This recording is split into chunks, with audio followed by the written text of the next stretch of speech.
Bonjour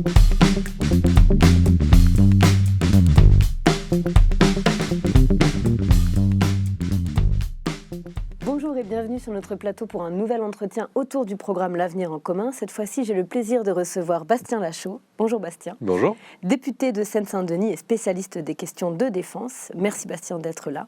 Alors avec toi, on va parler d'un volet essentiel de notre programme, spécialement en ces temps de guerre, construire une défense indépendante, républicaine et populaire. Alors en 2019, tu as publié un livre aux éditions du Cerf, Faut-il faire la guerre à la Russie ? Livre dans lequel tu dénonçais déjà nos aveuglements géopolitiques qui nous font endosser les conflits qui ne sont pas les nôtres.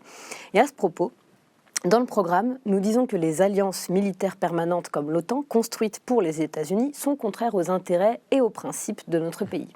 Alors la question de la pertinence de l'OTAN se pose de plus en plus dans le débat public. En 2019, le général de l'armée de terre française, Vincent Desportes, avait développé dans une interview son avis et analyse de l'OTAN, qui célébrait cette année-là ses 70 ans. Il avait expliqué sa conviction selon laquelle l'OTAN n'est plus un bon outil. Alors ma première question, depuis quand l'OTAN a-t-elle perdu sa raison d'être ? Revenons aux sources. L'OTAN a été créée pour répondre à l'affrontement entre l'Est et l'Ouest au moment de la guerre froide, et notamment en réponse au pacte de Varsovie. Donc nous avions là deux blocs qui s'affrontaient, une guerre froide donc qui s'affrontait, mais qui ne s'affrontait pas militairement, mais en tout cas qui étaient antagonistes. À partir du moment où le bloc de l'Est s'est effondré, que le pacte de Varsovie a été dissous, logiquement, la raison d'être de l'OTAN cessait et cette organisation aurait dû disparaître. Alors évidemment, les organisations ont leur vie propre et ont leur synergie qui fait que l'OTAN ne s'est pas dissoute, que les Américains avaient un intérêt à ce qu'elle ne se dissolve pas parce que cela était un de leurs outils de puissance. Et c'est grâce par le biais de l'OTAN, qu'ils ont mené leurs opérations en Afghanistan, en utilisant l'article 5 de l'OTAN qui dit que quand une nation est menacée, est attaquée, tous les autres la défendent. Donc là, c'est ce qui a été mis en avant. Donc cette organisation, aujourd'hui, elle apparaît désuète et elle apparaît anachronique, mais surtout très amarrée aux intérêts états-uniens. Alors justement, pour citer toujours Vincent Desportes, il dit que l'OTAN est devenu un protectorat américain dirigé par un allié souvent brutal, parfois méprisant, qui va imposer un certain nombre de conditions commerciales, légales, à ses membres en échange de leur protection. Là où le général Desportes a raison, c'est aussi de dire que toute l'industrie tout le complexe militaro-industriel américain repose aussi sur ses exportations au sein des pays de l'OTAN.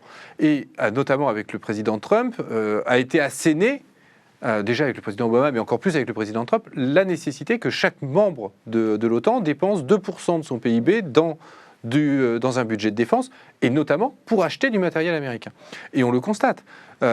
Tous nos voisins de l'Union européenne, les Allemands en tête, achètent du matériel américain, notamment le matériel le plus emblématique, l'avion F-35, qui est le concurrent du Rafale.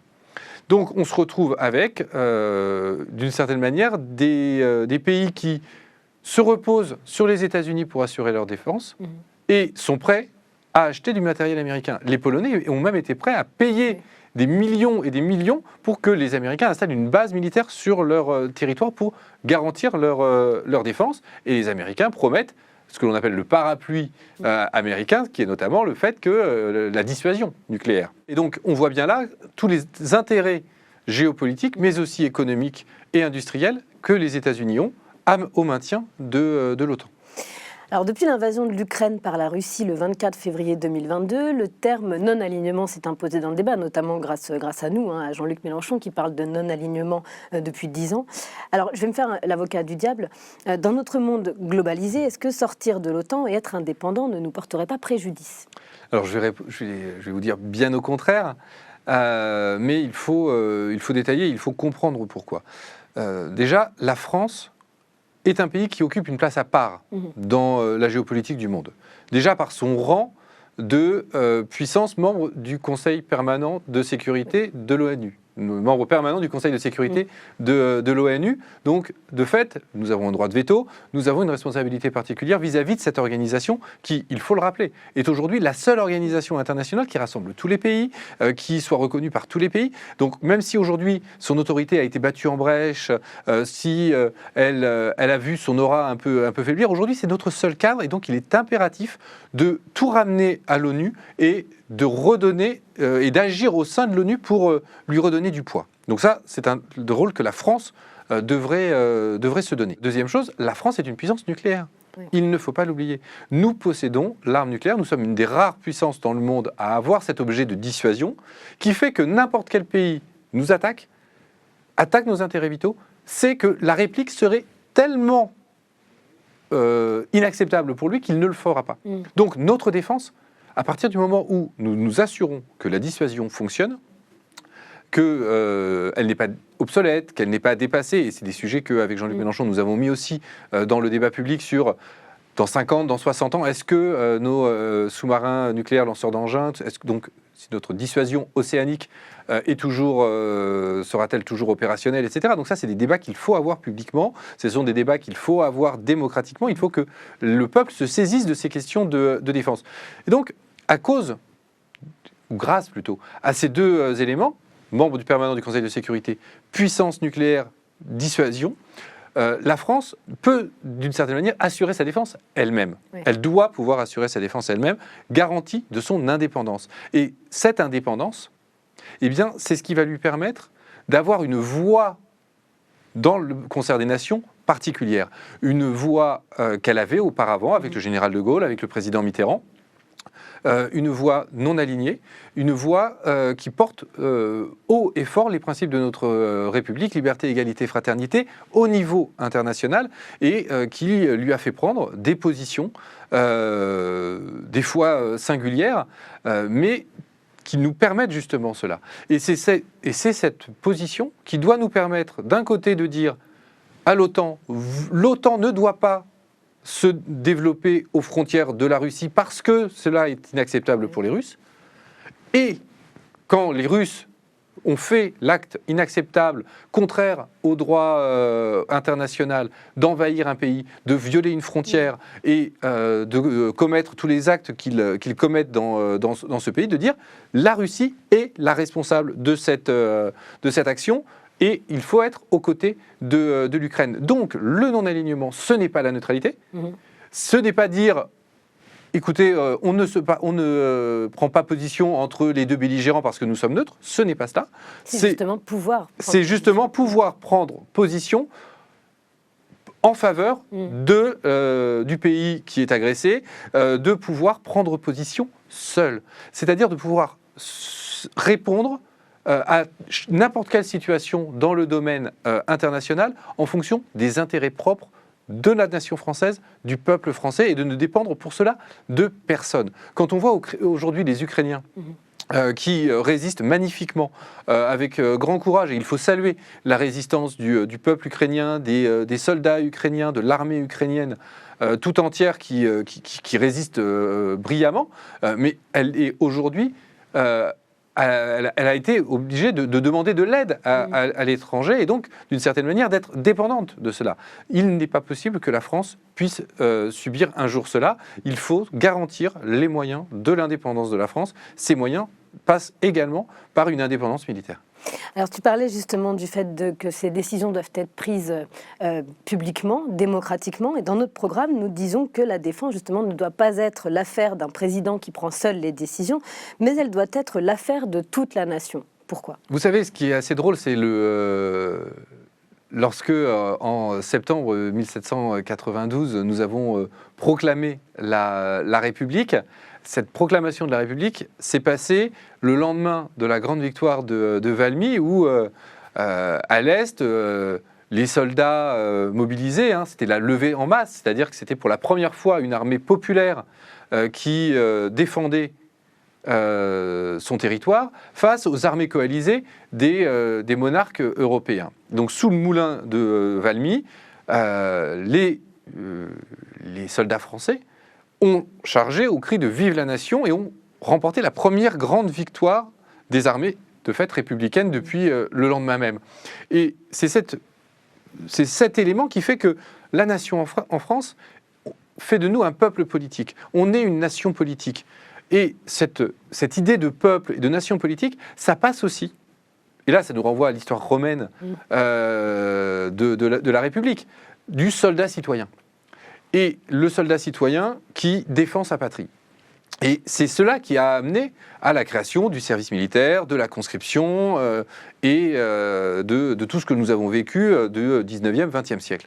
Alors le président Chirac avait décidé de suspendre le service militaire pour plein de raisons, parce que le service militaire était une modalité qui ne fonctionnait plus, qui n'avait plus d'intérêt, il y avait trop de passe-droits, et puis nos armées étaient aussi des armées qui étaient beaucoup plus technologiques, etc. etc. et donc qui ne nécessitaient pas forcément comme on pouvait le concevoir, cette notion de masse, etc. Donc on se rend compte aujourd'hui que tout cela n'est pas forcément vrai.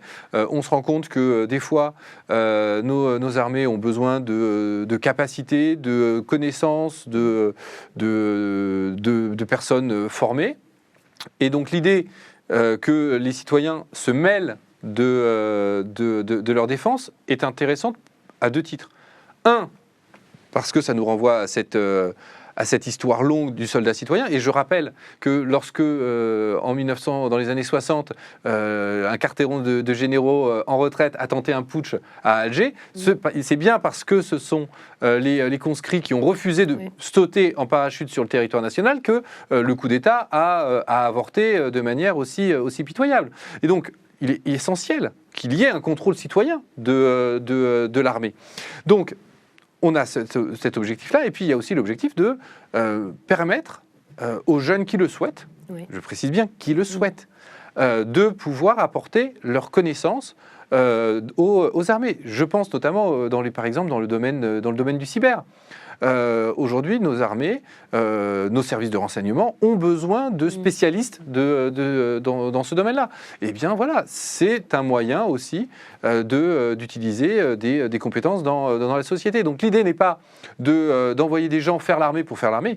L'idée est que les personnes qui le souhaitent puissent mettre leurs connaissances, leurs capacités, leurs compétences au service de nos armées.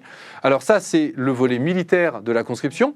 Évidemment, il y a un volet citoyen, civil, pour tous ceux qui souhaiteraient participer à la planification écologique, au sein d'associations, au sein de services d'État, etc.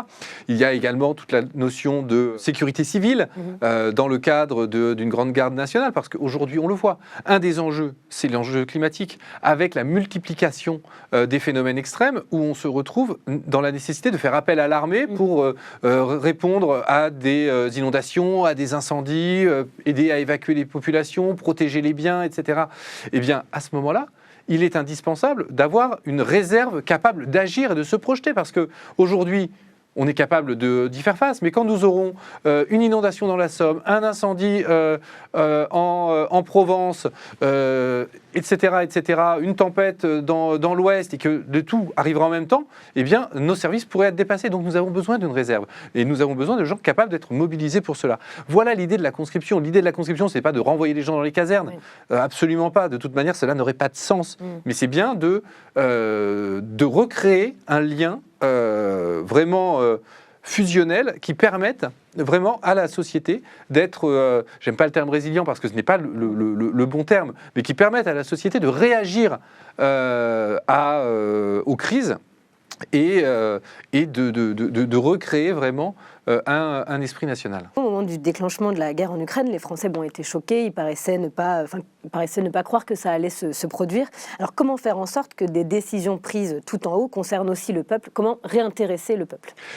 Le plus paradoxal, c'est que aujourd'hui, sur des questions centrales de géopolitique, de défense, aujourd'hui, il n'y a aucun débat. Aucun débat, jamais, nulle part. Aucun débat parlementaire et aucun débat lors des élections présidentielles, alors même que le président, selon les termes de la 5e, est chef des armées et responsable des relations internationales. Donc, la guerre a remis cela au premier rang. Et pour une fois, nous avons un débat sur des sujets internationaux dans le cadre des élections. Mais il faut revoir les choses de la cave au plancher. Si on regarde très clairement l'intervention militaire française au Mali, par exemple, Oui. le président Hollande a décidé d'envoyer l'armée au Mali pour répondre à la demande du président malien qui voyait des groupes armés terroristes descendre vers Bamako. En 48 heures, l'armée française s'est projetée, un exploit technologique, technique, militaire, salué par toutes les nations du monde, parce que peu d'armées sont capables de se projeter aussi rapidement, aussi efficacement. En une semaine, le problème était réglé. Il y a eu un vote du Parlement pour approuver cette action. C'est l'article 35 de la Constitution qui dit que quand il y a une opération extérieure, au bout de 3 mois, le Parlement doit se prononcer. Le Parlement s'est prononcé sur l'opération Serval. Puis l'opération Serval s'est transformée en opération Barkhane, sans objectif militaire clair pour cette fois-ci. Et là, nous nous sommes embourbés et on en voit aujourd'hui les conséquences avec un retrait piteux, de putsch au Mali, encore plus de groupes armés terroristes qu'avant. Bref, un échec complet. Mais le Parlement ne s'est pas prononcé depuis 2013. Donc, on voit bien là qu'il y a des décisions majeures qui coûtent beaucoup d'argent, plusieurs milliards, qui ont coûté la vie à plus de 50 soldats auxquels il faut rendre hommage parce qu'ils ont rempli leur mission. Mais au final, le peuple, le Parlement ne s'est jamais prononcé. Et donc on a là un déficit démocratique central. On pourrait dire la même chose sur les ventes d'armes à l'étranger. Aucun débat, tout cela se fait dans l'opacité. Et cela n'est pas acceptable aujourd'hui. C'est pour ça que dans la 6e République, il faudra revenir sur cette question du contrôle parlementaire des actions et des opérations militaires. Alors, on a aussi parlé d'écologie. Justement, en quoi le changement climatique doit être pris en compte dans nos politiques de défense? Et en quoi, qu'est-ce qu'il va changer dans la manière qu'on a de se défendre?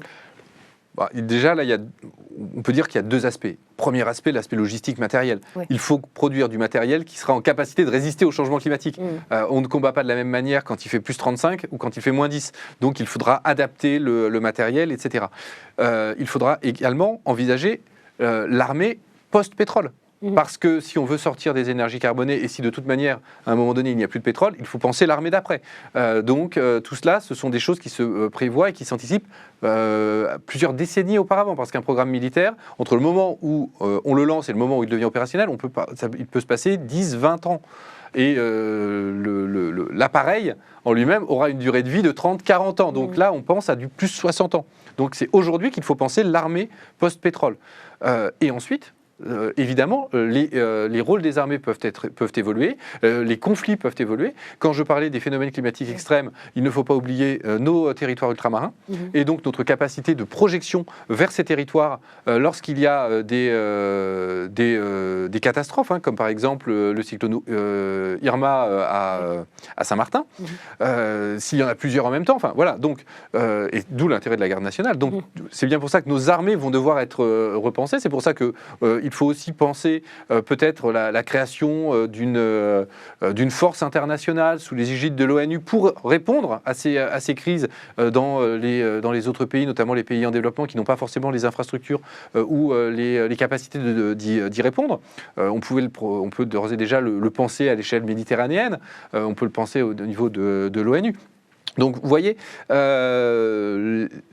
il faut penser cela. Et après, évidemment, il y a tout ce que l'on a pu écrire sur les guerres liées à l'eau, les guerres liées au contrôle des ressources, etc., qui existent, qui vont peut-être être accrues encore. Mais en tout cas, ce qui est certain, c'est que les phénomènes climatiques extrêmes vont modifier d'autres manières de faire la guerre, modifient également le rôle que l'on peut attendre de nos armées. Alors, une dernière question pour parler de nos soldats. Quels sont les troubles psychiques dont ils souffrent et comment sont-ils pris en charge aujourd'hui et qu'est-ce qu'on prévoit dans le programme? Alors, aujourd'hui, on a une structure qui s'appelle l'ONAC-VG, c'est l'Office national des anciens combattants et des victimes de guerre, qui aide nos soldats lorsqu'ils sont blessés. Et ce sont essentiellement les blessures physiques qui sont prises en compte. Tout ce code des blessés, etc., date de la guerre de 14-18. Donc, on a là vraiment une prise en compte des blessures physiques. Les blessures psychiques commencent à être prises en compte. Malheureusement, cela n'est pas encore suffisamment le cas. Cela manque d'automaticité. Et on le sait, les blessés psychiques ont plus de mal que les blessés physiques à admettre même qu'ils sont blessés. Voilà, c'est plus honteux encore qu'une blessure physique qui se voit. Donc, parce qu'il y a tout le concept du soldat brave, courageux, etc. Et donc, bon, voilà, quand on est blessé psychique, cela rompt un peu cette mythologie. Donc il y a tout ce travail-là à faire. Il y a un vrai travail d'accompagnement, de meilleure prise en charge, etc. Et c'est vrai qu'avec le groupe des Insoumis, nous avions déposé une proposition de loi qui a malheureusement été rejetée par La République En Marche pour faciliter la reconnaissance de ces blessures. Donc bien évidemment qu'au pouvoir, nous travaillerons sur cette prise en charge. Merci beaucoup, Bastien Lachaud, d'être venu faire cet entretien avec moi. N'hésitez pas à partager cet entretien sur les réseaux sociaux, Facebook, YouTube et Twitch, Instagram et Twitter. Merci, au revoir. Au revoir.